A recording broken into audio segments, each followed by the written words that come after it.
بسم اللہ الرحمن الرحیم۔ السلام علیکم۔ اسلام جس طرح بڑوں، بوڑھوں اور بزرگوں کی عزت کرنے اور ان کے ساتھ حسن سلوک سے پیش آنے کی تعلیم دیتا ہے، اسی طرح چھوٹے، کمسن اور معصوم بچوں کے ساتھ بھی شفقت و مہربانی اور حسن سلوک کی ترغیب دیتا ہے۔ اور جس طرح ہمارے بڑے اور عمر رسیدہ بزرگ حضرات ہماری توجہ کا مرکز ہیں، اسی طرح ہمارے کمسن، چھوٹے اور معصوم بچے بھی ہمارے لاڈ، پیار، شفقت و محبت اور حسن سلوک کے حقدار ہیں۔ حضور نبی اکرم صلی اللہ علیہ وآلہ وسلم کا ہر شعبۂ زندگی کے افراد کے ساتھ حسن سلوک مثالی اور قابل تقلید تھا ہی، لیکن کمسن، چھوٹے اور معصوم بچوں کے ساتھ جو آپ کا حسن سلوک اور لاڈ پیار تھا، وہ بھی خاصا قابل رشک و قابل دید تھا۔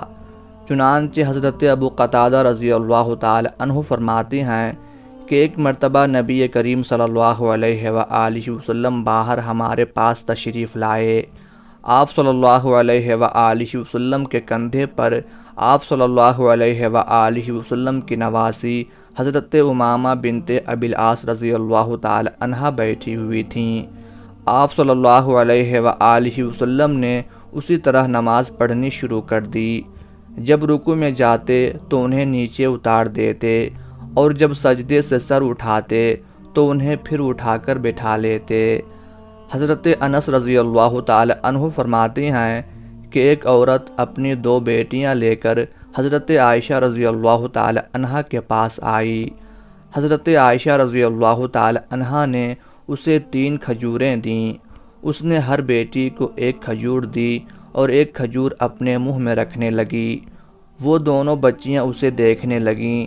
اس پر اس نے اس کھجور کو نہ کھایا، بلکہ اس کھجور کے 2 ٹکڑے کر کے ہر ایک کو 1 ٹکڑا دے دیا اور چلی گئی۔ پھر نبی کریم صلی اللہ علیہ وآلہ وسلم تشریف لائے تو اس عورت کا یہ قصہ انہوں نے آپ صلی اللہ علیہ وآلہ وسلم کو بتایا۔ حضور صلی اللہ علیہ وآلہ وسلم نے فرمایا، وہ اپنے اس مشفقانہ رویے کی وجہ سے جنت میں داخل ہو گئی ہے۔ حضرت انس رضی اللہ تعالی عنہ فرماتے ہیں کہ ایک دن ہم، یعنی میں، میری والدہ اور میری خالہ ام حرام، نبی کریم صلی اللہ علیہ وآلہ وسلم کی خدمت میں حاضر ہوئے۔ آپ صلی اللہ علیہ وآلہ وسلم کے گھر والوں نے ہمارے لیے دنیا و آخرت کی ہر بھلائی کی دعا کی۔ میری والدہ نے عرض کیا، یا رسول اللہ، آپ صلی اللہ علیہ وآلہ وسلم کا یہ چھوٹا سا خادم انس ہے، آپ صلی اللہ علیہ وآلہ وسلم اس کے لیے دعا فرمائیے۔ اس پر آپ صلی اللہ علیہ وآلہ وسلم نے میرے لیے ہر طرح کی بھلائی کی دعا فرمائی اور آخر میں فرمایا، اے اللہ، اس کے مال اور اس کی اولاد میں کثرت عطا فرما اور اس کو برکت نصیب فرما۔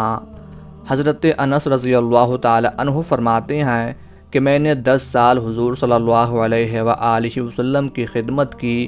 مجھے ایک دفعہ بھی آپ صلی اللہ علیہ وآلہ وسلم نے نہیں ڈانٹا۔ ایک دفعہ آپ صلی اللہ علیہ وآلہ وسلم نے مجھے کسی کام سے بھیجا۔ میں باہر گیا تو بچے کھیل رہے تھے، میں نے بھی کھیلنا شروع کر دیا اور بھول ہی گیا کہ مجھے کسی کام سے بھیجا ہے۔ بچہ تھا میں، 10-12 سال کا لڑکا۔ میرے ہم عمر گلی میں کھیل رہے تھے، میں بھی کھیل میں لگ گیا۔ کافی دیر گزر گئی، نبی کریم صلی اللہ علیہ وآلہ وسلم باہر آئے تو دیکھا انس رضی اللہ تعالی عنہ کھیل رہے ہیں۔ پھر مجھے یاد آیا کہ مجھے کام سے بھیجا تھا اور میں یہاں کھیل رہا ہوں۔ حضور صلی اللہ علیہ وآلہ وسلم تشریف لائے، یوں میرے سر پر ہاتھ رکھا، یوں کان پکڑ کر تھوڑا سا، انس، تجھے کسی کام سے بھیجا تھا۔ یا رسول اللہ، جاتا ہوں، ابھی جاتا ہوں۔ میں بھاگا وہاں سے۔ کہتے ہیں بس اتنی سی بات فرمائی۔ حضرت ابو ہریرہ رضی اللہ تعالی عنہ فرماتے ہیں کہ ایک آدمی حضور صلی اللہ علیہ وآلہ وسلم کی خدمت میں آیا۔ اس کے ساتھ ایک بچہ بھی تھا جسے وہ ازراہ شفقت اپنے ساتھ چمٹانے لگا۔ حضور صلی اللہ علیہ وآلہ وسلم نے پوچھا کیا تم اس بچے پر رحم کر رہے ہو؟ اس نے کہا جی ہاں۔ حضور صلی اللہ علیہ وآلہ وسلم نے فرمایا تم اس پر جتنا رحم کھا رہے ہو اللہ تعالیٰ اس سے زیادہ تم پر رحم فرما رہا ہے، وہ تو ارحم الراحمین ہے، تمام رحم کرنے والوں میں سب سے زیادہ رحم فرمانے والا ہے۔ حضرت نعمان بن بشیر رضی اللہ تعالی عنہ سے مروی ہے، وہ فرماتے ہیں ان کے والد ایک مرتبہ بچپن میں ان کو لے کر رسول اللہ صلی اللہ علیہ وآلہ وسلم کی خدمت میں حاضر ہوئے۔ وہ انہیں گود میں لیے ہوئے تھے۔ ان کے والد نے رسول اللہ صلی اللہ علیہ وآلہ وسلم سے عرض کیا یا رسول اللہ، میں آپ کو گواہ بناتا ہوں کہ میں نے نعمان کو یہ چیزیں دے دیں۔ آپ صلی اللہ علیہ وآلہ وسلم نے پوچھا تم نے اپنے سارے بچوں کو دیا ہے؟ عرض کیا کہ نہیں۔ آپ صلی اللہ علیہ وآلہ وسلم نے فرمایا تو پھر کسی اور کو گواہ بناؤ۔ اس کے بعد آپ صلی اللہ علیہ وآلہ وسلم نے فرمایا کیا تمہیں یہ پسند نہیں ہے کہ تمہارے سارے بچے تمہارے ساتھ حسن سلوک کرنے میں برابر ہوں؟ عرض کیا کیوں نہیں؟ تو آپ صلی اللہ علیہ وآلہ وسلم نے فرمایا کہ پھر ایسا نہ کرو۔ ایک مرتبہ آپ صلی اللہ علیہ وآلہ وسلم کی مجلس میں پینے کی کوئی چیز لائی گئی۔ آپ صلی اللہ علیہ وآلہ وسلم نے اسے نوش فرمایا۔ اس کے بعد آپ نے دیکھا کہ آپ کے دائیں جانب ایک بچہ ہے اور بائیں جانب صحابہ کرام ہیں۔ آپ نے اس بچے سے اجازت چاہی کہ اگر تم اجازت دو تو میں یہ مشروب ان بڑے حضرات کو عنایت کروں۔ اس بچے نے کہا ہرگز نہیں، قسم بخدا میں آپ کے تبرک میں اپنے حق پر کسی کو ترجیح نہیں دے سکتا۔ یہ سنتے ہی آپ صلی اللہ علیہ وآلہ وسلم نے پیالہ اسے تھما دیا۔ اس حدیث میں اس بات کی طرف اشارہ ہے کہ بچوں کے حقوق کی ادائیگی کا اہتمام ہو، بچوں کے حقوق معلوم کر کے انہیں ادا کرنے کی عادت ڈالنی چاہیے۔ ایک مرتبہ حضرت خالد بن سعید رضی اللہ تعالی عنہ کی بیٹی حضور نبی کریم صلی اللہ علیہ وآلہ وسلم کی مجلس میں اپنے ابا کے ساتھ آئیں۔ وہ خود بتاتی ہیں کہ میں چھوٹی سی تھی اور پیلے رنگ کا کرتا میں نے پہنا ہوا تھا۔ حضور صلی اللہ علیہ وآلہ وسلم نے مجھے دیکھ کر فرمایا واہ واہ بہت اچھا کپڑا ہے۔